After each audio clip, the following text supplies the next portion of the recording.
Асыл Талипова да күнөлүү, Нуржан дагы мына Рыскулова да күнөлүү. Арабтар да күнөлүү. Эмнеге өрөт бул мындай аферисттерге? Чын-чынына келгенде. Экөө тең машина, айтып коеюн. Омоно келеби, тиги Путиндин солдаты келеби, чыкпайсыз берден.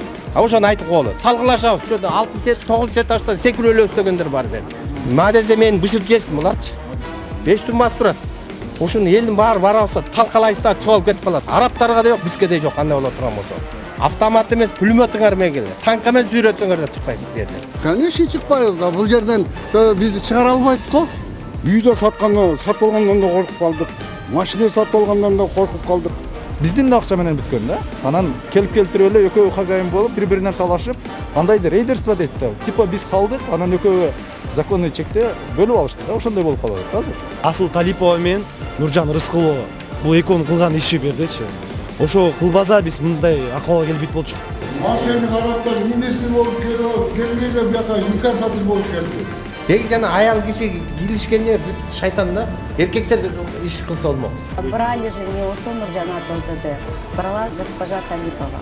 Это получается, что она их ввела в заблуждение, обманула. Акчаны төлөй албай, Россияда жүрөт. 2 жылдан бери аялым көрө элекмин чындап айтсам. Саламатсыздар, урматтуу достор, Беспредел медиа порталынын көрүүчүлөрү, сиздердин кызматта Кайрат Кенжебаев. Өзүңүздөр билсеңиздер, бир канча убакыт мурда биз ушул Квартал Строй Асыл Талипова менен Иорданиялык араптардын Нуржанат ЛТД компаниясынын ортосундагы ондай имарат талаш соттук процесстери чалдырганбыз да. Ошондо биз эки тарапты чалдырганбыз. Эми ошол Орто Сай базарында жайгашкан үйдөн батир алып, же үйдөн жок, же чүйдөн жок калган жашоочулар менен дагы маек куруп, булардын арыз муңун угуу үчүн келдик да. Эми азыр өз сөздөрүнөн бул батирлерди кантип алган, кандай жолдор менен аларга ким саткандыгы тууралуу өз ордунан угуп көрөбүз. Орозалиев Талантбек, өзүм ушул жерден уулуму алгам. Кайсы жылы алып эле, канча сумма калды эле? 20-жылы 30 октябрда алгам. Ушуну алганда рекламадан карап таап Азамат деген жигиткен, эми баягы азыр биздин посредник деп алдагы эмеде тиякта отурат, түрмөдө отурат. 7 жылга камалып кетти. Бул иш менен эмес, башка иш менен кармалды. Анан кыскасы ошолор аркылуу барып офисине бардык, Асылдын. Теги 11-чи микрорайонго каяк бардык. Квартал Стройго бардык. Квартал Стройго барып туруп, анан кийин ошол жерден өздөрүнчө кужу болуп сүйлөшүп, сценаларын айтышып, тиги болуп, эми баасын айтты. $600 dedi. Biz bütün çarşı metrine. Çarşı metrine $600. Kıskası birle vannаңарды көтөрүп келесиңер, карган ремонтун баары өзүбүз жасайбыз dedi. Анан жакшы экен дедим, анда болуп турганда акчаңарды азыр эле мен төлөп таштап кетем дедим. Ошол жерден сүйлөштүк. Ошондон ары өзү басып алып кетип калды. Ошо бер жакта бухгалтериясы тигүүсү бар экен, даже камералар бар, ошол жактан карасаңар болот. Ошол жерден шарт акча $40,800 эми $600дөн көбөйткөндө $40,800 болду. Акчаны шарт эле таштадым. Тигиси алды да өздөрүнчө кужу болушту. Мага мына договорду чыгарып беришти ошол жерден, балам атынан. Анан чыгарып атканда мен айттым, эми жүр Асыл Талиповго айттым. Мен деле мыйзамды жакшы билем. Мен айттым, эми жүр госрегистрге дедим. Госрегистрге барып туруп, мунун долевой участок кылып туруп, оформить коюлду, каттатып коюлду дедим. Менден тынчуктайм, сенден тынчуктайсың десем, Талантбек аке, кое туруңуз. 6 айдан кийин сиз мына жерге тиги 6 айдан киресиңер, бирөт эле үйгө киресиңер, ошондо эле барып туруп үй эксплуатациядан өтөт. Эксплуатациядан өткөндөн кийин сразу эле ошондо бирөт эле оформить этип беребиз деди. Анан жакшы экен дедим. Анан эмесин сурадым, да 3 балам менен баргам, өзүм 4 уулум бар. Ошо экинчи уулумду алгам. Ал сурап калдым, эме депчи. Мына детский площадкасы жок экен деди. Ошондо Асыл Талипов айтты. По-моему, 3-чү этажды айтты, кайсы 4-чү этажда полный детский площадка болот деди. Дегенде биз да кубанып калдык. Жакшы экен деп. Анан ошо менен мына ушу канча жыл өтүп кетти. 3 жыл болду. 3 жылдан бери мынаке кредит төгөлгөн кагаздарым бар. Дос кредит банктан кредит алганбыз, жетпеген. Эмне болот эми? Эми үйгө кыскасы үйдө жашап атабыз бердечи. Жашап ошол жерде эле жашап атабыз. Анан кийин келип туруп мына эмелер келип, ала Нуржан деген. Эми мындайда кыскасы. Канча ошо бир 2 жыл өткөндөн кийин жана Нуржан деген пайда болду. Бир 2 жыл өткөндөн кийин тиги пайда болду дагы. Мына жерге келип туруп этот эме осы Нуржанатка таандык деп туруп жазып кетет рекламага. Андай эле билбейсиз, анан балам бияктан келип телефон чалып мага номерин берди, чалсам Нуржан деген. Силер кимден алгансыңар дейт. Түшүнгөн жокмун. Биз үйдү кимден алыппыз? Квартал стройдон ал деген бизди алдаган, анан минткен, тигинткен деген, анан ошондо жомоктор башталды ошондойчу. Анан кыскасы айттым мен, биз эчтекени билбейсиз, биздин колубузда договор турат дедим. Биз үйгө киребиз, жашайбыз дедим. Башта урутпагыла дедим. Попробуй сен кирип көр дейт. Сен эме мыйзам чегине жооп бересиң дейт. Эмнеге мен жооп берем дедим. Менде колумда договор турат. Силер анда 2 жылдан бери уктап жатпай келип үйүңдү өзүң сатпайт белең дедим. Деп туруп анан элдер болуп кирип алганбыз бергечи. Кирип жашап атабыз. Асыл Талиповго кайрылган жоксузбу? Ой, Асыл Талиповго күндө кайрылабыз да. Асыл айтабыз, муну чечпейсиң. Разберись, өзүңөр чечип алгыла. Элди тынч койгула. Мынанча кишини сатсың 60-70 кишиге. Бул жерденчи? Анан кийин байка. Байка, мен дагы сүйлөп кетейин. Анан ошол кыскасы. Анан муну өздөрүнүн келишимдери турат. Өткөндө тетиги эмеге чейин Баткенге барабыз деп биз муну Баткенге да барып келдик. Ошондо тетиги Асыл Талипованы салган бир чек арада эмелер бар экен. Ошондо муну кагаздарын алып алгам Асылданчы. Мына соглашениялар турат. Өздөрүнүн баягы эмелер сүйлөшүп алган кагаздары турат. Келишим түзгөн экен өздөрүчү. Асыл Талипов менен. Яна Нуржан деген эме. Ошо Нуржан деген эме мошенниктик. Мына жерде өкмөт текшербейби мына печаттарын? Мына эмнеге мына кайдыгер мамиле жасайт? Мына 60 кишини эмнеге эме сот эмелер дагы бирде кетсең деги Азыр эмне деп атышат? Азыр эмне деп атышат? Нуржанат эмне деп атат азыр? Чыкпа деп атат. Азыр эми Нуржанат деген милдет ушундай мына жерде лидерлерге иш койбуз. Анан каматабыз. Биз эмне үйдү сатып алганыбыз үчүн камалабызбы ошол жерден, мошенниктерден. Ошо мошенниктин өзүн камаш керек жана Нуржан деген мошенниктин. Эмнеге элди алдайт мамып туруп? Эмнеге ошондо отуруп алат, 2 жылдан келет, түштен келет дагы менин үйүм деп чыгат. Андай болбойт да. Анан кийин арабтар деле сүйлөп атат. Анысынан эле уктук жана эмеденчи, YouTube'дан көрдүк. Арабтар айтып атат, Асыл дейт. Элди да алдады, бизди да алдады дейт. Анда боло турган болсо арабтар келсин качпай. Өлсөк муну баары калат. Келсин да муну зданияны чогуу сатып туруп акчабызды чыгарып кетели да. Азыр үйлөрүн баары кымбаттап кетти. Биз жөнтөрүбүз сатып алабыз. Биз арабтардын ою бизди жөнлө чыгарыш керек. Жана Нуржан аферисттин ою элди чыгарыш керек. Анан кайра сатыш керек. Мына чистый мошенниктер. Мен экөөнү тең күнөөлүү деп эсептейм. Мен жеке оюм Асыл Талипова да күнөөлүү, Нуржан дагы мына Рыскулова да күнөөлүү. Арабтар да күнөөлүү. Эмнеге берет бул мындай аферисттерге? Чын-чынына келгенде. Экөө тең мошенник, айтып коеюн. Анан карапайым элди чыгарам деп ойлобосун. Биз чыкпайбыз. Омону келеби, тиги Путиндин солдаты келеби, чыкпайбыз берден. Ошону айтып коелу. Салгылашабыз. Ошо 6-9 этажда секирип эле өстөгөндөр бар берде. Анан кийин дагы бир эмени айтып кетейин. Өткөндө мен арабтарга голосой жөнөттүм. Мен коркутуп аткан жерим жок. Ушу 15 жылдан бери чогултуп аткан акчабызды биз ушу арабтарга, мына Нуржан аферисттерге карматып коебузбу? Асыл аферисттерге. Экөө тең аферист. Мен сага мындай эле айтайын. Аферист эле айтыш керек. Анан мына жерде 5 тумбасы бар. Мына элдер менен чечиштик биз. Андай боло турган болсо, эми баягы мыйзамга жок иштерге бара турган болдук да. Же өкмөттүн укпаса, Садыр Жапаровго өткөндө кайрылдык. Ташиевке кайрылдык нерден. Барсаң киргизбейт экен. Ушу элдин мына көйгөйүн чечип бербейби мына эме мыйзам чегинде кылып туруп, мына мошенниктерди отургузбай апар. Арабтар да кошо отуруш керек болар. Эмнеге берет үй мамып туруп саткыла деп мошенниктерге. Мошенниктерди мына чарчаңдап атат. Өз билген жасашып атат. Анан чында ба, чындык любой жерде чындык жеңет. Анан мына суусун киргиздик элдер өзүбүз. Светин киргизип атабыз мынакей. Эптеп жашап атабыз ошол жерде 22 үй бүлө. Башың ооруйт. Жана токтончу. Ток мээң зор болот экен бергөстөй. Отоплениесин коюп беребиз деген, отоплениеси эчтекеси жок. Ошол мен айтарым. Анан жана 5 тумба жөнүндө айтып кетейин. Мадезе мени бышырып жешсин буларчы. 5 тумбасы турат. Ушуну элдин баары барабызда талкалайсызда чыгып алып кетип каласыз. Арабтарга да жок, бизге да жок, андай боло турган болсо. Так что арабтар мына эмеге келишсин. Сен переводчик менен которуп бергин дагы, келсин дагы, мына эл менен жолугуштан качпасын элден. Эмнеге качат? Биз эмне желмогубузбуз аларды качкандай бизден. Келип туруп отуруп туруп сүйлөшөлү баарыбыз тең. Бир чечели, зданияны сатып ал дагы, акчабызды чыгаралы же болбосо. Моральный, материальный ушерт төлөп берсин бизге. Арабтар. Ошол мен айтарым. Канча жүрдүңүз да? Кандай дейсиңер? ГКМБга дейт. Канча жүрдүңүз дейт? ГКМга жазганбыз, мынакей үчөөбүз барып туруп жаздык.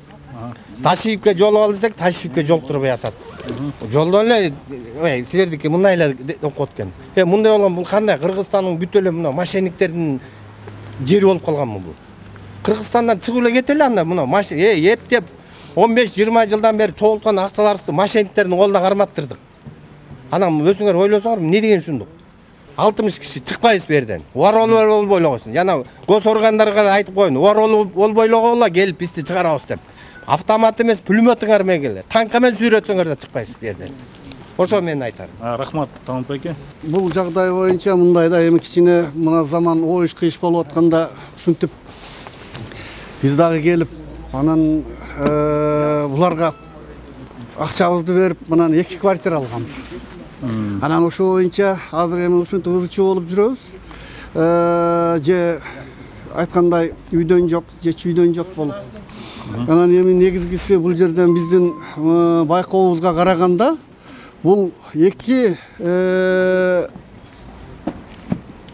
неме жанагы компания тең. Булар менимче сүйлөшкөн да. Анан Нуржанат тиги асылдын айтуу сонча асылга айткан, эми чекесине сата бер, акча кылайлы, андай кылайлы, мындай кылайлы деп турган акча кылышып булар. Нуржанат бөлүшүп, анан акырында келгенде асылды Нуржанат кидайт эткен. Түшүнүгүмдө да ушундай. Асыл крайний болуп атат азыр бул жерден. Бул как жанагы мошенник болуп калып атат. Нуржанат ар жактан билбеген киши болуп туруп, акчаларды алып туруп, анан билбеген киши болуп туруп, мен эч нерсе алган эмесмин, мен эч нерсе билбейм, короче, асыл сатып үйдү, асыл Талипова сатып үйдү деп туруп, анан асылды күнөөлөп атат. Азыр сотто дагы экөөндө ушундай болуп атат. Ортодон баягы биз жабыркап атабыз. Же үйүбүзгө кире албайбыз. Мына киргендер азыр бир 20-30дай кирип жашап атышат. Бирок бул жашоо эмес да, чындачы. Өтө кыйынчылык менен жашап атышат. Баягы мышы кыйлагыдай да. Сиз эмне кылсыз? 2 батырда тең жашап атасызбы кирип? Мен каяктан жашай албай атам бул жак. Меники бүт элек акчам жок, дагы жасаганга акчам жок. Булар өзү сатканда полный бардыгыны даяр кылып туруп, анан киргизебиз силерди деп турган акчабызды алганда. Мына ушуну менен жүрөбүз. Турат сиздики. Бизди турат. Сизге башкага сатылып кетпептирби? Жок, ошол боюнча өзүм атымда берип коюптур, бирок эми аны өзүбүз келишип алдык. Берип коюп эми келишип алдык. Келишип алдык. Ошондой да болуп атат да. Сиздер деле ошо Талант байкенин оюндайсыз. Туура ошондой. Чыкпайсыздар. Конечно, чыкпайбыз да. Бул жерден бизди чыгара албайт го. Биз чыкпайбыз. Бакыт ушул жерден 2021-жылы үйгө бир 3 жигит келип, ошол жашап аткансызбы ошондо? Жок, биякта эмес, өзүмдүн үйүм. Менин машинам бар болчу. Ошол машинамды алмаштайбыз деп келишип, ушул жерге алып келип ушул жерди көрсөтүшкөн. Ошол убакта мына бул жер жазалып аткан. Анан кийин мен айттым, мына жакшылап жазабайсыңарбы депчи. Карабайсыңар, ат сарайда болуп турат да. Мына жазалганын карасаңар. Анан кийин эмне ушул эме болду. Анан кийин госрегистрге барып текшердик. Госрегистрге барсак, арабтарга оформлен экен. Бул зданиябы? Бул зданиячы. Анан кийин Асыл Талиповго кайра келдим. Мына бул зданияң арабтарга оформлен экен. Колдорунан кагаз көрсөттү. Мына арабтар менен соглашением бар. Анакей бир эмеде бүтөбүз, Кудай буйруса депчи. 15 күнүн ичинде бүтөбүз. 15 күнөн кийин силерге госрегистр аркылуу өткөрүп беребиз деп. Анан кийин хорошо дедим. Хорошо, давай өткөрүп бүтүрүп, сизге регистрация алып бергем.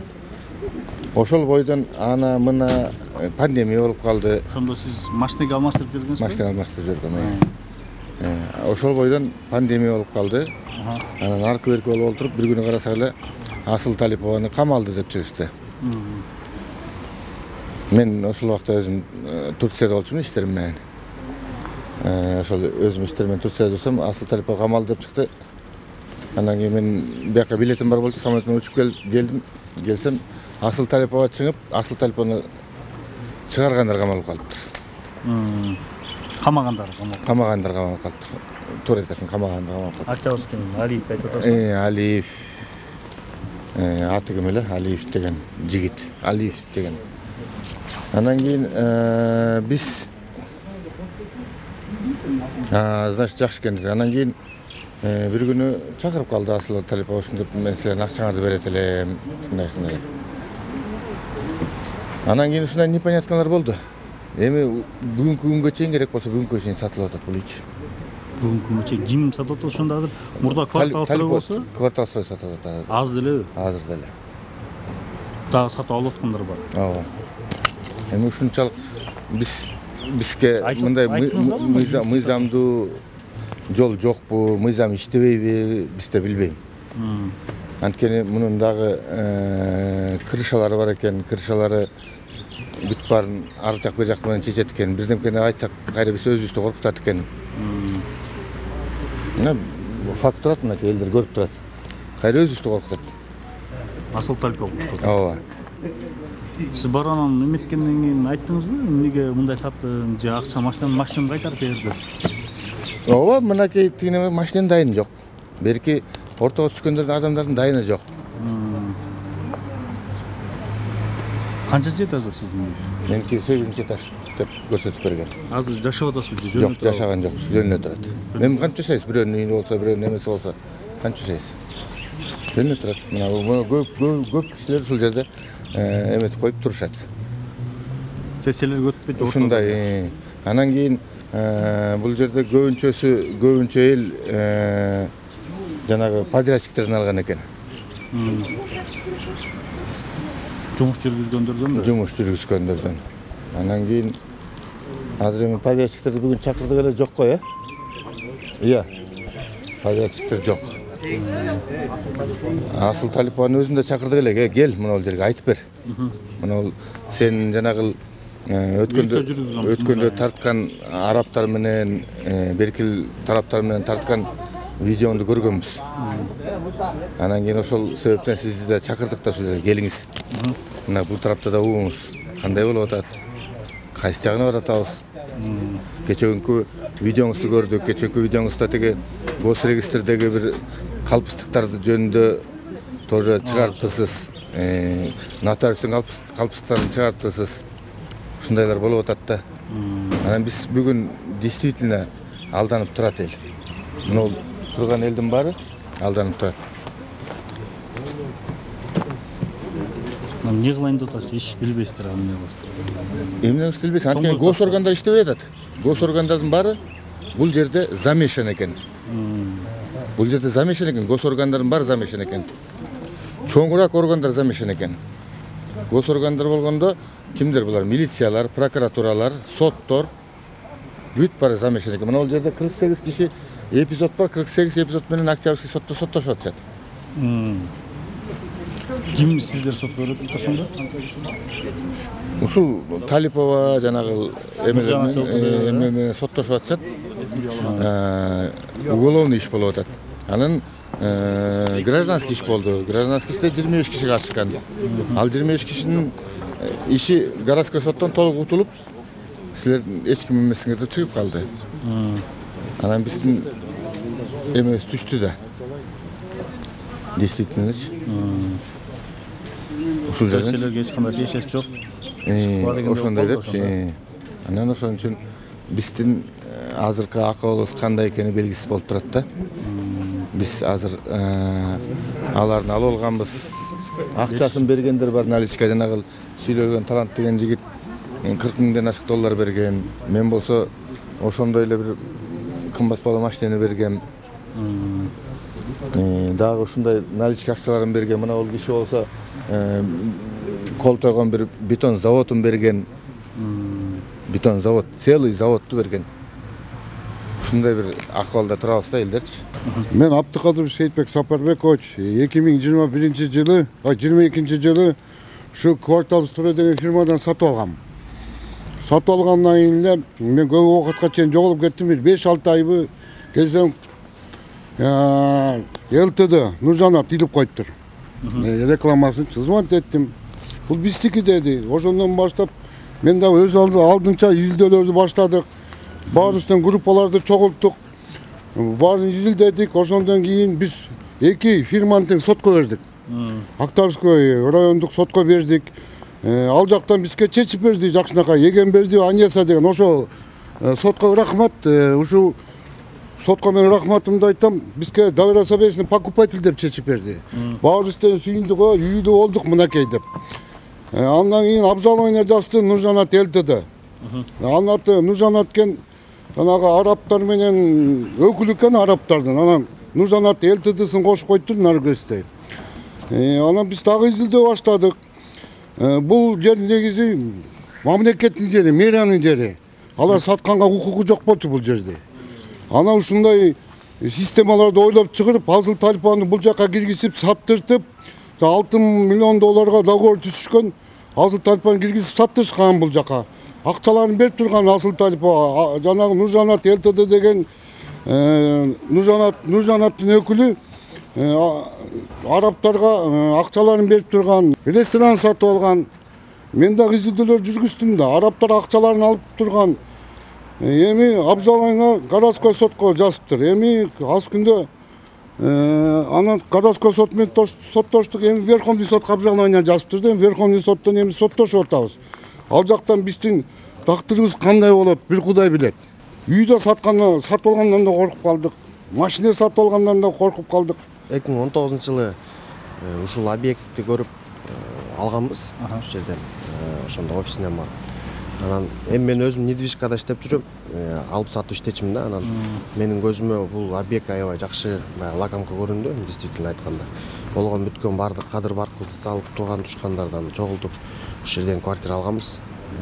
Анан алып эле Долгострой болуп туруп, бир аз турду, анан мынча кыймылдады, анан бир аз кыймылдады, ушинтип эле токтоп калды аягында. Токтоп калды, бир маалда карасак баягы Нуржанат ЛТД деген эме илинип калыптыр. Анан биз түшүнбөй эле кайра барып келсек эле уже группа чогулуп, элдер чогулуп. Квартал стройлун алгансыздар, э? Ооба. Анан элдер чогулуп эле ушинтип кирдик. Биз өзүбүз ошо ремонтту өзүбүз жасап, ичиндечи негизи сатып атканда ошо ремонт менен апартамент деген да, апартаменттин эмесинде изилдеп чыккам, ютубтардан карап кандай эмелер бар. Ооба түшүнүктүү, что балдарыбызды садикке бере албайбыз, тигил бул. Бирок ошого карабай алганбыз, бирок деген ремонт дегендер полный ошого кириш керек эле да. Анан биз киргенден ремонтторун өзүбүз жасадык. Мына колубуздан келишинче биякта кошуналар болуп биригип алып анча-мынча нерселерин бүтүрүп атабыз, бирок тилекке каршы административный жактарына, мисалы водоканал келет, тигил булар договор, кагаз керек экен да, бул үй бир компанияга баягы тиешелүү болуш керек экен да, что аларда эме болуш үчүн бизге ушундай бир оор эмелер пайда болуп атат учурда, неудобстволорчу. Анан азыр, например, күн суук, мисалы тиги элементарно фасадты жасайлы десе, ал жактан дагы бир орган жоопкерчиликти алып, соглашение кылып анан жасаш керек да. Мисалы үйлөрү суук жылытсак деле кайра муздап калат. Отопленияларыбыз эми кирет. Өзүбүз могу элдер чогулуп, акча чогултуп киргизген күндө деле биз менен эч ким мындай сүйлөшпөйт экен да, наравнечи. Анткени биз эч бир орган эмеспиз да. Биз жөн эле элбиз да. Ошондой ушундай жагдайлар, ушундай препятствиялар болуп атат. Эми биздин өзүбүздүн баягы оокатыбызга биз турабыз да. Биз оокатыбызды эч кимге бербейбиз. Албетте биз бул үйдөн чыгып кетпейбиз. Хоть арабтар келеби, хоть Асыл Талипова келеби, например, да, же мамлекет келеби. Биз ушу суранарбыз. Ошо биз жакта карап, чечимини биз жакка чыгарып берип койсо деген ойда. Мен Атамалиев Амангелди 21-жылы ушул жерден үй алганмын. $25 000 келгенибизде бизде акчабыз деле жок эле. Келдик, көрдүк, анан кийин аялым экөөбүз барып кредит алдык $25 000. $25 000 кредит алып туруп ушул үйдү сатып алдык. Ошондон бери аялым акчаны төлөй албай Россияда жүрөт. 2 жылдан бери аялым көрө элекмин, чынын айтсам. Анан келсек нерде илинип калыптыр бир объявление. Объявление илинип калыптыр. Типа ушул дом принадлежит кому-то деп. Анан звонить этсек, силер 1-2 ай күтүп тургула, 1-2 айдан кийин проблемабызды чечип алайлы, анан кийин сатабыз кайра деди. Кантип эле бул үйдү мен сатып алдым эле, кайра сатат экен деп сүрүштүрүп көрсөм, бул Нуржан Рыскулова Нуржан деген аялга звонить эткен экен, ол ошондо айткан экен да, типа бу жерде ушундай сатып алгандарды жок кылабыз, анан кайра сатабыз деген ой бар экен азыр өздөрүнүн. Onu bilip kalıp turup, anan kelsem elder ızı çubuğu olup atkan eken, elderge koşulup, kelip, kirip, hazır uyumu remont kıldım hazır. Remont kılıp yaşap atam. Yaşay turgan jerim jok. Аялым Россияда, балам 4 жашар. Ошо жүрөбүз ушинтип эле. Өзүңүз ремонт кылып аласыз ба? Ремонт кылып келдик. Үйдө суук, свет өчүп турат. Адам берек сууду киргиздик, светти киргиздик, эми бүт жагын эле бүтүрүп эле жатабыз. Анан жакшылап соседдер менен сүйлөшөбүз да бардыгыбыз отуруп. Эмне болгон үй, эмне кылдык? Жакшылап карап көрсөк, бирөөсү бетонун алып келип бериптир, бирөөсү кирпичин алып келип бериптир. Мен шубакка берипмин. Бирөөсү айнегин алып келип бериптир. Арабтар менен Асыл Талипова бул жерде вообще эле тешеси жок болуп калып атат да. Биз эле полный алып келип туруп куруп бериппиз. Азыр кааласаңыздар, бетонду ким алып келип берген, ким айнекти алып келип берген, ким эшиктерди салган, бардыгын көрсөтүп беребиз. Биздин да акча менен бүткөн да. Анан келип келтирип эле экөө хозяин болуп, бири-биринен талашып, андайды рейдерство дейт да. Типа биз салдык, анан экөө законный чекте бөлүп алышты да. Ошондой болуп калып атат азыр. Сатпайм деп алдыңыз беле бияктан? Ооба, үй алганбыз. Анан каттаттыңыз беле госрегистрден? Негизи госрегистрден негизи катталышы керек. 21-жылы мен ошол договор купли-продажа негизинде могу арабтар келет 21-жылы сентябрда алып жана последний жана суммасын төлөп. Кайсы жыл айтып атат Асыл Талипова? 21-жылы. Сиз кайсы жыл алып атасыз? Мен 21-жылы алып атам. 20-жылы алып атасыз. Анан ошонун негизинде биз техпаспорт каттатып беребиз деген да. Арабтар келгендечи. Арабтар келгенде атпайбы, тиги фирманы өзүнө алып атпайбы. Сиз купля-продажа менен алып алды деп атасыз да. Анан кандайча алып алса, өзүнө таандык болсо анда муну эмнеге купля-продажа түздү деп атам. Алып алды деген экинчи вопрос деген эме дем. Купля-продажа түзүлгөндө, значит, сатып алды дегенди билдиреби? Анан эмнеге каттаткан жоксуз? Сөздү ал арабтар келсе каттатып берем деген мисалы. Ошону эмнеге талап кылган жоксуздар? Эмне ошону койгон жоксуздар? Биз талап кылганбыз. Ал кезекте бир канча суммасы калган деди. 500 миң могу фирманы сатып алгангачы, арабтар сентябрда келет деди. Мен ошондо июльдарда сатып алдым. Сентябрда келет деди. Ошондо келгенде мен 500 миңин кармап турам деди. Бул келгенге залог кылыпчы. Анан ошол убакта как раз Нуржанат келип туруп бияка илет өзүнүн эмесин жанагы объявлениясын. Бул үй бизге таандык, биздики деди да. Анан мен звонить эттим. Ошол номермен звонить этсем, айтты, бул үй биздики дегенде мен айттым, бул силер мага Асыл Талипов айтпады беле, бул сатып алды, акчасын төлөгөн деп. Анан бирок Нуржан айтты, бизден сатып алды деген, анан карызы эме, значит, Нуржан айтты, эме, ооба, биз сатканга барганбыз, бирок кайра азыр отказ берип атабыз деди. Отказ берип атабыз. Бир кандай себептер менен деди. Анан ошонун негизинде болот да. Түшүндүм да. Сизге саткан бир суроо. Квартал строй Асыл Талипова генеральный директор болгон. Ошол күнөөлүүбү же ошол жерди талашып жаткан Нуржанат ЛТД күнөөлүү, арабтар башында турган. Кайсы дейсиз, кимде дейсиз күнөөлүү? Ушундай бул жерден мындай до конца бизге да неясный болуп атат да, кимиси кандай. Ошону чечип бериш керек болуп атат органдарчы. Бирок акыйкаттуу чечиш керек болот. Бу жерден ар кандай органдарга кайрылып талаңар ошодо биз сатып алганбыз, каттап берсин үйдү, өткөрүп берсин деп атасыздар. Анан биз могу президентке кайрылып атабыз. Садыр Жапаров Нуркожоевич, Садыр Нуркожоевич бизге ушул маселени чечип берүүнү суранып атабыз негизичи. Булар биздин үйдү чыгарып берсин элдергечи. Анан калганын өзлөрү эсептешип алсын. Бизге, например, үйүбүз эле керек болуп атат. Нуржан Рыскуловага да кайрылат элем. Биздин долябыз бар бул үйдөчү. Биздин договор долевой участие. Ошон үчүн силер дагы биз менен эсептешиш керексиңер да. Нуржан Талипова эсептешип туруп, анан талаш кылат. Биз 3 сторона болот биякта уже. 2 сторона эмес, квартал строй менен Нуржанат эмес. Биякта 3 сторона болот. Бизде долябыз бар бул үйдөчү. Бул үйгө строй материал алынган, кирпичтери алынган, утеплениеси алынган, элдин акчасына салынган үй да, долябыз бар. Здравствуйте, меня зовут Женишбеков Эляман. Я также являюсь дольщиком, как и все люди. Ситуация тут такая. В моем случае, в 2021 году, в июле я покупал недвижимость здесь. У Квартал Строй в офисе. Все документы видел, там и ИТУ, и АПУ, вот это все было. И на землю, когда я узнал, что посмотрел по документам, что земля принадлежит, точнее, на аренде другому юрлицу, на что мне показали, что у них есть соглашение, там, договора купли-продажи, да, там, доли и так далее. То есть это все говорило, что они являются партнерами. Вот. А в свою очередь техпаспорта уже до конца года получим, через несколько месяцев.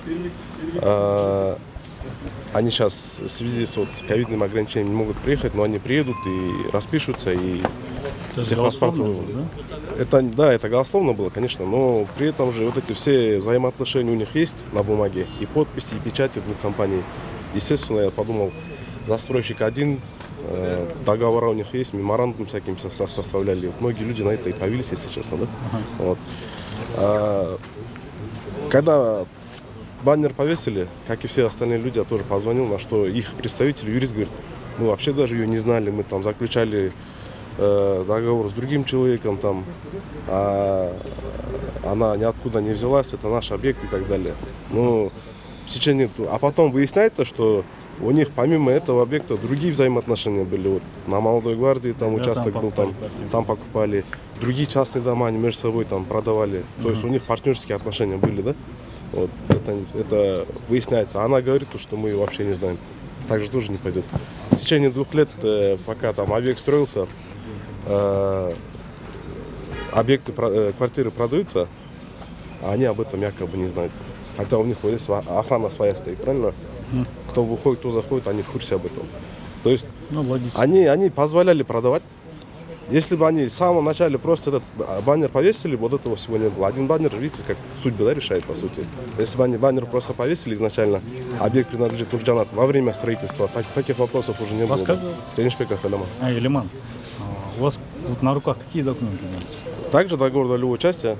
И все. Квитанция, да. И все, да. Я знаю, что по закону надо регистрировать. А почему вы этот вопрос поднимали? Вот, этот вопрос мы поднимали, просто до этого мы... Одинаковые же ответы были, да, что арабы там, ограничения... Нет, у нас такая практика в Кыргызстане, что не все строительные компании регистрируют эти договора. Вот честно. Я вот приобретал другую недвижимость, в госрегистре никогда не регистрировали.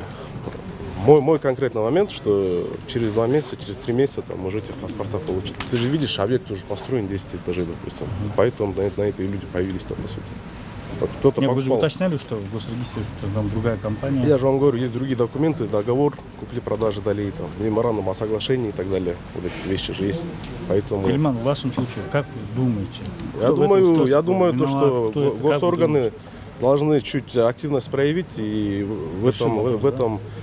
в этой проблеме точку поставить, услышать голос народа, потому что в районном суде мы выиграли, а городской суд берет там на новое рассмотрение, отменяет то решение. Так и будем, что ли, ходить? Люди хотят свои дома получить, свои квадраты получить.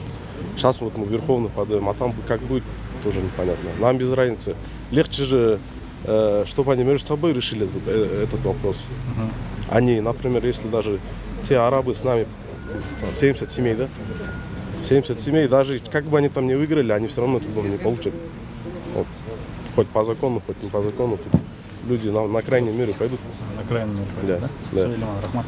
Мен Ташбаев Азизбек Жуманалиевич 2021 жылы 23 мартта ошо квартал стройдон апартмент сатып алгам 6 этаждан. Мен сатып алганда кандай деген эми баарына ошо эле келесиң жашайсың под ключ, эчтеке ремонт кылбайсың, эчтеке кылбайсың деп Асыл Талиева убада берген. Анан мен ошону алып атканда да сурагам, эмне документтер бар, кандай бар. Бул жер мен да госрегистрге барып бир маалымат тактагам да, что кимге жер кимге таандык депчи. Ошондо как раз Асыл Талипова мага жанагы соглашение между Осо Нуржанат 100% долей барыбызга эле ошону көрсөткөн негизичи. Ошонун негизинде биз сатып алганбыз. Эми ал күчүндө эмеспи, ал биз билбейбиз да, биз юрист эмеспиз же башка бир эме эмеспиз. Муну көрсөткөн мына кандай десем, экон соглашение конфиденциальный, андан башка эчтеке көрсөткөн эмес да. Ошол эле негизи. Анан биздин азыркы кайрылуусунун себеби биз орто жолдон карапайым эл кыйналып турат. азыр эмне Кыргызстанда аферисттердин гүлдөгөн заманы окшойт негизичи. Азыр бир эле бул компания эмес, Квартал строй. Башка бир компаниялар толтура экен да, ушундай мошенничество менен заниматься эткендер. Канча деген азыр түрмөдө отурат. Ошо биздин кайрылуубуздун себеби Садыр Нуркожоевич президентибизге кайрылабыз. Түздөн түз. Ушу биздин көйгөйүбүздү чечип берсе, канча деген мерде 70 үй бүлө сыртта калган турат да азырчы. Какой-то бир мошенницалар үчүн, эки мошенница үчүн бердичи. Асыл Талипова менен Нуржан Рыскулова. Бул экөөнүн кылган иши бердичи. Ошо кылбаса биз мындай акыбалга келбейт болчук. Азыр баарыбыз көрдүңүз үйдүн ичинде аз көргөзөбүз. Каменный кандай десем мындай ташта сызда жашап атабыз. Ошону бир түшүнө турган адам болсо, гос органдар ошону биздин личный под контролем алып, бардык нерсени элге чечип берсе, элдин үнүн угса деген максатыбыз ошо, эң тилегибиз. Ошо биздин айтабыз. Рахмат. Бисмилlah. Я жапсалган сайрат. Жакта балкондор бар да. Анан элдер балкондордун эшиктерин ачып кетөрөт экен. Балкондорду жаап салгансыздар. Ушундай эле состояниеде турбайбы? Мындай эле состояние мына көрдүңүзбү? Чорок. Эмелер иштей элек, лифттер иштей элек, жөө чыгабыз, жөөчө. Тиги эки лестница бар, кайрат. Бул жакшы лестницамен чыгып атабыз. Аябай көрүнсө биз да кооптуу ошол жерде жашап атабыз. Кайра жок. Жаап койгонсуңар мындай эле, ооба? Эптеп эле жаап койгон төмөн кол. Биринчи этажы кайрат. Бул эмне торговый площадка болмокпу, магазин, дүкөн, Жана торговый комплекс жер болот экен. А жана тумбаларды ушулар айтып атасыздарбы? Тумбаларда мына подвалдын астында бар, 5 тумбада. Чындай. Декабрда ушул жерде тостук. Өткөздүк. Кудай буюрса, бул үйдөн чыкпайбыз, бул үй биздики болот. Буларды көргөндө жаш балдар. Машина араптар, Коляскалар турат. Канча деген адамдар, балдар турат, кичеке балдар. машина араптар инвестор болуп келбей эле бияка инкассатор болуп келди. Бизден алган акчаларым бар, Иордан жака ташып атат. Келбесиң бияка, ошол жакка жашай бересиң Кыргызстанда. Бияка келбей эле койсо болмок, ушулар келип туруп, манып туруп, элди газапка салбай эле койсо болмок. Эми келгенден кийин жаштакай сатышсын да, өздөрү сатышсын. Анан бир каякта бир эмелерди алып келип саттырбай манып. Деги жана аял киши киришкен жер бүт шайтан да, эркектер иш кылса болмок. Мына ишеничтүү балдар тапса болмок, кыргыз жигиттерденчи. Жаштакай сат бермек элгечи. Ант эч кимди алдыбай. Экөө тең машина, мен айтып коеюн. Рыскулов.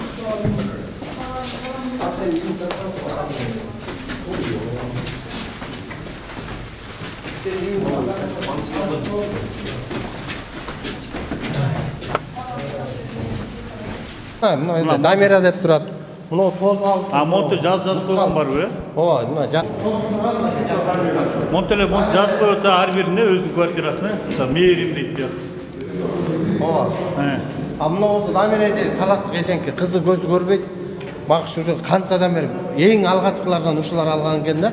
4 миллион берген дейт, 4 миллион акча берген дейт. Ушу эжеке. Монте тозуп туруп эле кирип алды да. Мына тозуп туруп, мына эшиктерди жасап койгон мында алып. Дамира Айжан. Телефондор бар, жазып койгон. Мынакей. Антпезек төлө толтура экен, үйдүн немелерчи, сатып алгандарчы. Анан кыскасы мына ушинтип мына ээлер, мына жеринде ээлери бар, бүт баарынын ээлери бар. Анан ушунча 60-70 киши кайкырабыз билбейм.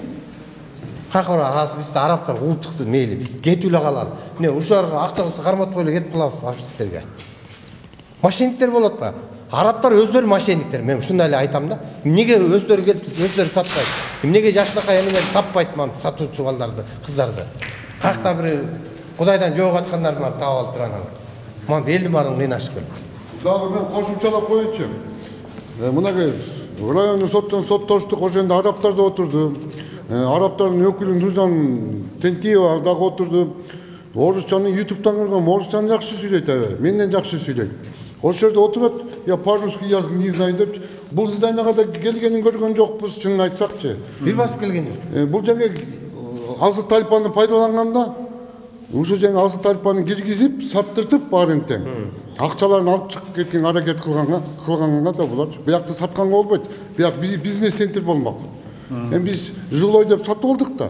Эми жашашыбыз керек, бул жактан биз чыкпайбыз. Айла жолу ушинтип тозуп алып аткан турбайсыңарбы? Ошол акчасын берип, Талипова муаларды салдыртып атат, монта акчасын. Ошо эжекебиз 2020-жылы 4 миллион акча берген экен. Бериште башка чыкпайды. Бөлгөндөрдү, мисалы, бөлгөндөрдү Талипова акчасын берип, мына мисалы балдарды нанимать этип, могу материалдарды алып, эшиктерин сатып берип, монтип бөлүп берип атат. Анча мынчалардыкынчы. Бөлүп берип атат. Мисалы ушундайлардын ушундайлар бар да, ушинтип атат да. Эми ал жана муктаж үйлөрдүкүн жасап берди. 10 үйлүү, 12 үй бүлөнгүн. Жана муктаж вообще таза кыйналып аткандар. А калгандарын айтты, өзүңөр жасайсыңар dedi. Üstünde var mı da? Üstünde. Мына бу жерде мыскал деген тозуп алдым. Электр үстүнө болсо, мен машинада туруп атам. Ушу тараптардыкы электр болсунбу, мынакей электр счетчиктери мына коюлган. Счетчиктер турат мынакей. Баары законы, бүт эмеси бар. Мына силой тарттырдык мындайчы. Эми баягы эл карапайым, эл кыйналбасын деп элдерден акча чогултуп баарыбыз тең. Мына шиттерин коюп, счетчиктерин коюп, энергия сбытка барып төлөйлү деп атабыз. Жаштакай адамча жашайлы деп атабыз. А булар болсо үйлөрүн бизге жанагынтип же өздөрү бир басып келбейт жана араптарчы. Келиш керек болсо үйүн салып атканда, тоок канан салып атканда да карайт экенсиң, андай салып атат деп. А булар эмне деген ушундук? Эмне деген адамдар булар? Келбейт, эметпейт бизди. Элди азапка салышып. Мына силойлор бар тартып мына жүр бияктарга келиңер. Мындайлы эми асылган ортого ушундайлы тартып койгоңуздар себептерди? Убакыт болгон мындай караңгыга чекалар жыгылып кетпесин деп. Эми мына 5-нчи этажга Советский Союзда жашачу. Квартиралар мына кетти бар. Апартаментте, Квартиралар кетти мынакей. Мындайдан мынау бүт толук азыр элдер жашап атат азыр. Биз туруп атабыз асылдан биздин акчаларыбыз каяка кеттик десек, мынауун кирпичин койдум, мынауун эшигин койдум, терезесин койдум, дагы эмнелерин койдум, мына стяжкасын кылдым дейт. Биз деле баа жөн турган жокпуз. Кана биздин акчаларыбыз? Кана биздин акчаларыбыз каяка бердиң? Мен жана 40.800 долларды ким көрдүң сен десем, ой Талантбек аке, мына эшиктерди койдум. Тиги эме стяжкасын кылдык, эшигин койдук, кирпичин койдук деле, мына отопленияларга чейин койдук деп атат. Анан суулар бир Кудай бизди кайрат бир Алла эле сактап атат. Өткөндөн сууктан суулар тоңуп калды. Анан эптеп отуруп жылытып, эптеп отуруп эмет анан мына суукта бир Кудай боорун уруп атат да бизгечи. Суулар аз тоңойдук. Бардык жылуулай турган дештерин бар. Суу. Ооба. Мынантип баарын эметип алып, жылуулап өз аракетибизди кылып атат. Жыртыктары көп болду. Ошондо ремонт кылып атат да? Кочкордун бери деген үйү өз Кочкордо энетасы ооруп, өзү келип мана балага эме кылып жасап туруп атат. Ремонттор маны жасашып атат балдарчы. Анан мына жакшы тиричилик атат. Ушинтип эле ар бир өзүнчө кирип, өзүнүн күчү алып жетишчи. Ремонт жасап атат. Жана 10 үйдүкүн жасап берди Азы Талипова, жардам берди. Бирок кыйналгандарга. Бирок алар деле үстүнө акчаларын кошуп, жакшы нерселерин алып, алар деле кылып жашашып атат. Анан мына жерде болсо, мына ушинтип ремонтторун өздөрү бүтүрүп атат буларчы. Булар өзүнүн чөнтөгүнөн жасашып атат. Мына азыр биякты көрдүңөр, эми мынакей ремонттор мына стекловата менен мынтип жылуулап тияк биягын кылышып атат. Анан эми карапайым элге чынын айтканда кыйын болуп атат. Мана башында турса жана арабтар келип турса мына үйлөрүнө мына мына үйдү минткиле деп. Ошолордон, конечно, ошолордун өзүнөн алганыбыз жакшы болчу да биздинчи. Анан каяктагы 2 жылдан эле пайда болуп калды. 2 жылдан пайда болуп эле силер чыгасыңар деп. Биз эч жака чыкпайбыз. Эч жака чыкпайбыз. Танка менен сүйрөсө да чыкпайбыз. Путиндин солдаттары келсе да чыкпайбыз. Биздин акчабызды берсин, же болбосо келишим келип туруп мына үйлөр сатып туруп акчасын чыгарып кетишик. Же болбосо үйдү чечсин. Жанагы шейхтер болгондо, жана шейх арабтар болгондо, сүннөтчөн жүргөндөр. Кыргыздарды кыйнабайт болчу, кыргыз калкын. 174-чү зданиясы экен, окусучу, мен да изилдедим. Тыштап кетип калмак, Алланын ыраазычылыгы үчүн алгыла да давай. Жашай бергиле депчи. Таза тырышкан эмелер экен булар да. Чындай, эмнеге тырышат? Берип койдум мына садагазын, алгылачы, тырышпагай. Пелин мына. Бирок силер бияктан неси кандай окуя, кандай өңүттө кетсе дагы чыкпайсыздар. Биз чыкпайбыз. Айтып атпайбыз, биз чыкпайбыз. Тиги мына соттор болсо, конечно, анантип кагаздар тигилердики экен, ана мыныкени деп соттор ошолорго эле чечим чыгарып коет. А соттор деген чын айтканда сотуң делечи, мына айтып атканда адил айтты. Келишип алсаңыз жакшы болмок деди. А келишилсе көздөр келишпей атса биз эмне жалдырамак белек аларга. Келсин бери келип туруп, үй ушулардыкы келсин, чечишсин биз менен жашнакай. Урушпай, талашпай, чечишели, ошо менен тарап кетиш керекпиз да. Алардын да нервтери кетип атат, арабтардын. Биз элдики де кетип атат мына жерде. Нөкөтең илүүчү.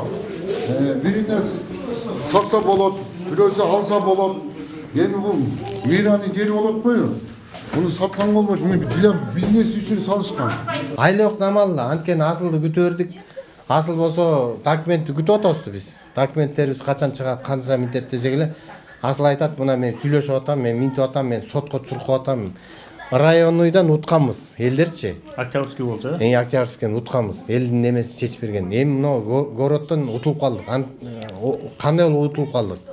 Городко бизди киргизбей туруп, городко киргизген жок биздичи. Сот демеси болуп атат, отложка кылып атабыз деп бизди киргизбей койду. Элдер кирбей эле талаада эле чечип койчу сотуңду эле.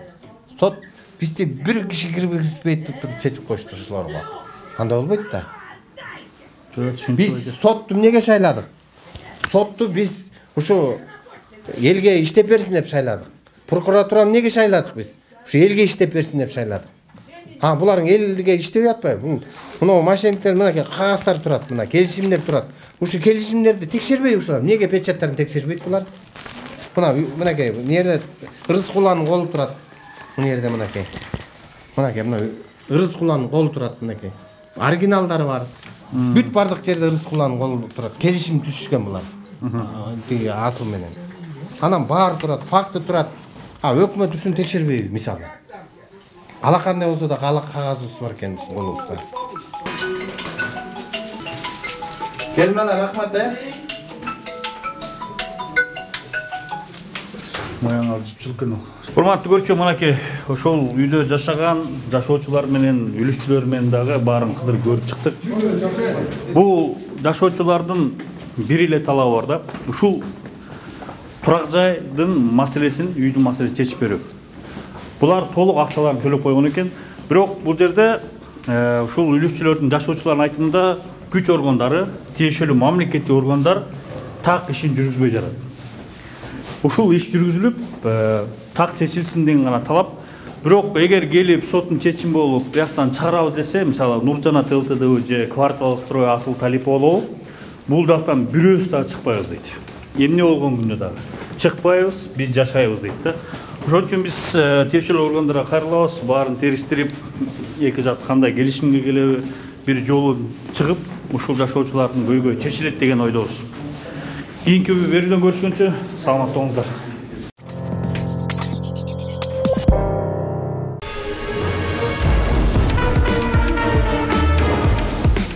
Но я хотела бы сказать следующее, что само по себе нахождение этих людей, оно в этом здании незаконно. Почему? Потому что, во-первых, по проекту это здание не является жилым. Заказчиком данного объекта является ОСО Нуржанат ЛТД. Это наша компания. Это доказывается тем, что в доказательство этому совсем недавно Госэкотехинспекция наложила на нас штраф, на нашу компанию, в связи с тем, что в этом здании идет незаконная эксплуатация. Во-первых, дом не сдан в эксплуатацию. Там не то что жить, там даже находиться очень опасно, нельзя, против закона. Во-вторых, это здание, оно не является жилым, это коммерческое торговое помещение. Но, конечно, в суде нам удалось доказать, суд отменил штраф, который был наложен на нашу компанию. Мы доказали, что мы добровольно туда людей не заселяли и никому жить не разрешали, что мы обращаемся в правоохранительные органы принять какие меры. По этому поводу Госэкотехинспекция также написала письмо в правоохранительные органы принять меры в отношении этих лиц, которые незаконно эксплуатируют данное здание. Во-вторых, почему их нахождение в этом здании незаконно? У нас есть решение Бишкекского городского суда, которое вступило в законную силу, которое признало эти договора, которые заключили люди с Квартал Строй в лице директора Талиповой. Эти договора купли на помещение в этом объекте были признаны недействительными. То есть это о чем говорит? Я как юрист, я не могу говорить как простой обыватель, ходить с плакатами, угрожать. Это говорит о том, что с юридической точки зрения эти люди незаконно находятся в этом здании, на незаконных основаниях. Это что касается нахождения этих людей в этом здании. Что касается того, что Талипова утверждает, что арабы ее обманули, что они присвоили $6 миллионов, что отказывается передавать ей компанию вместе с этим объектом, хочу сказать следующее.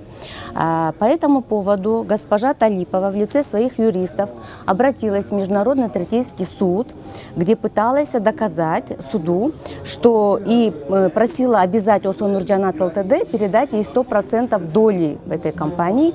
Она пыталась доказать, что она заплатила компании ОСО Нурджанат ЛТД $6 миллионов.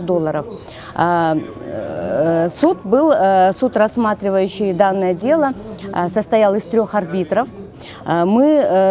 Суд продолжался несколько месяцев, очень долгий срок, но ни на одно заседание госпожа Талипова сама не явилась, хотя арбитры ее приглашали.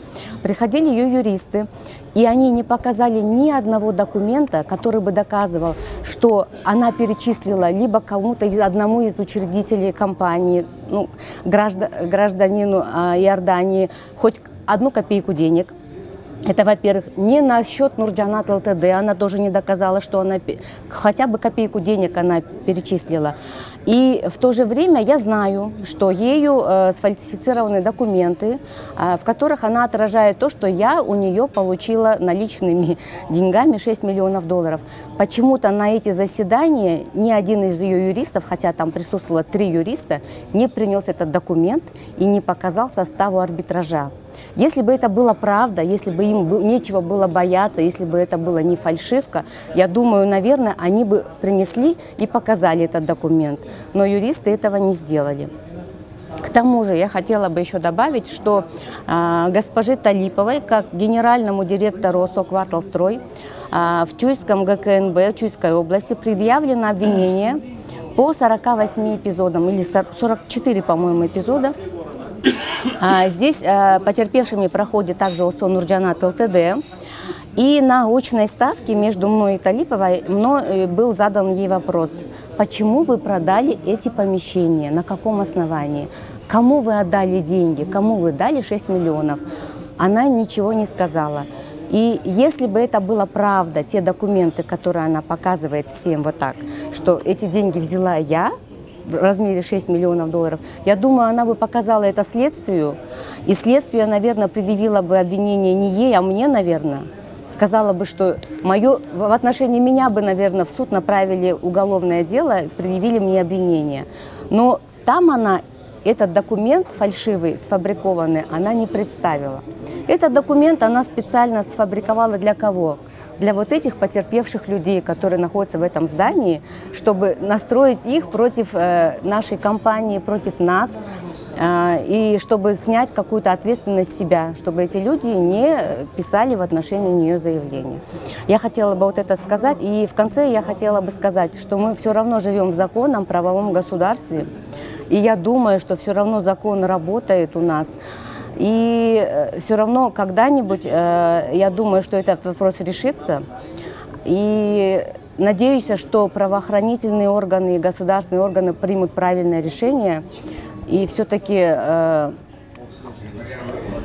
потерпевшие смогут восстановить свои права, но только хотелось бы обратить, что права их нарушены не ОСО Нурджанат ЛТД, а госпожой Талиповой. Что каждый потерпевший, которым является ОСО Нурджанат ЛТД, восстановит свои права. И правда, думаю, что восторжествует когда-нибудь, я на это очень надеюсь. А к этим людям хотелось бы обратить, что еще раз к вам обращаюсь, что у вас деньги ведь брали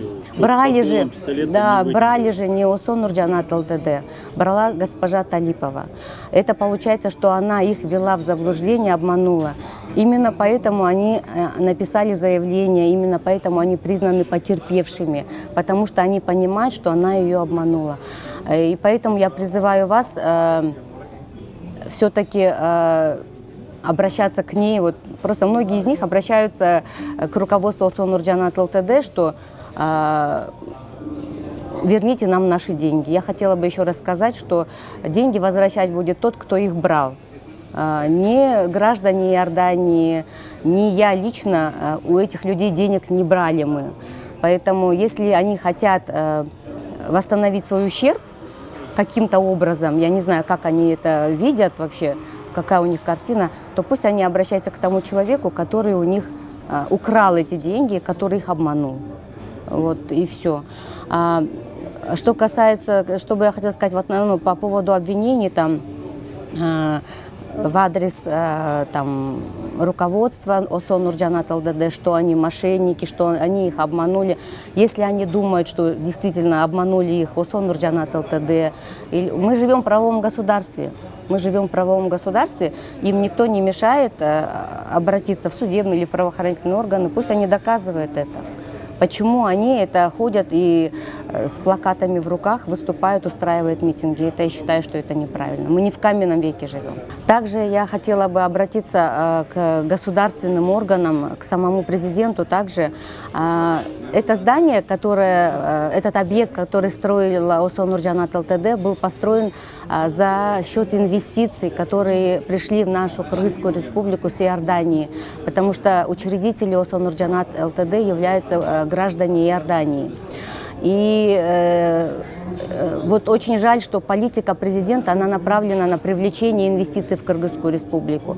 Он очень плотно и активно занимается этой деятельностью привлечения инвестиций. И очень жаль, что вот эти люди, которые препятствуют деятельности инвесторов нашей Кыргызской республики, они ведь портят авторитет не только свой, они портят авторитет всей Кыргызской республики перед международным сообществом, перед инвесторами из других стран. Потому что учредители ОСО Нурджанат ЛТД, каждый из них инвестор, и у каждого есть свой бизнес больше, чем в 20 странах мира. Ну и как это будет выглядеть, например, да, если он не сможет осуществить свою инвестиционную деятельность, если он не может пользоваться своими инвестициями, он вложил эти деньги в этот объект, то это же значит, что он поделится и с другими инвесторами. И в этом случае очень, очень страдает авторитет, инвестиционный авторитет Кыргызской республики перед другими инвесторами. И их действия, которые вот они совершают, захватили здания, живут там, на самоуправных основаниях там, делают перепланировку, они направлены не против нас, не против ОСО Нурджанат ЛТД. Эти действия, они против Кыргызской республики, против авторитета Кыргызской республики перед инвестиционным миром, перед инвесторами других стран. И я хотела бы обратиться к государственным органам, к правоохранительным органам, разобраться в этой ситуации, помочь инвесторам, которые инвестируют в нашу Кыргызскую республику. Потому что если эта страна, эта земля, на которой находится объект, ведь она муниципальная, ОСО Нурджанат ЛТД оплачивает аренду земельного участка в муниципалитет. Это же доход государства, это оплата налогов. Если откроется этот бизнес-центр, сколько кыргызских граждан получат там рабочие места, сколько кыргызских граждан получат заработные платы, сколько кыргызских граждан получат кусок хлеба. Ведь сколько сейчас эмигрируют, да, кыргызских граждан, они вынуждены бросать свои семьи, уезжать куда-то. А ведь если бы осуществился этот проект, если бы эти люди не мешали, сколько бы кыргызских граждан получили там рабочие места, и не надо было никуда бы эмигрировать и уезжать, бросать свои семьи. Вот поэтому я обращаюсь к государственным органам, к правоохранительным органам, осуществить всестороннее, справедливое расследование вот этого уголовного дела по захвату, по самоуправству этого объекта и защитить права и законные интересы инвесторов с Иордании.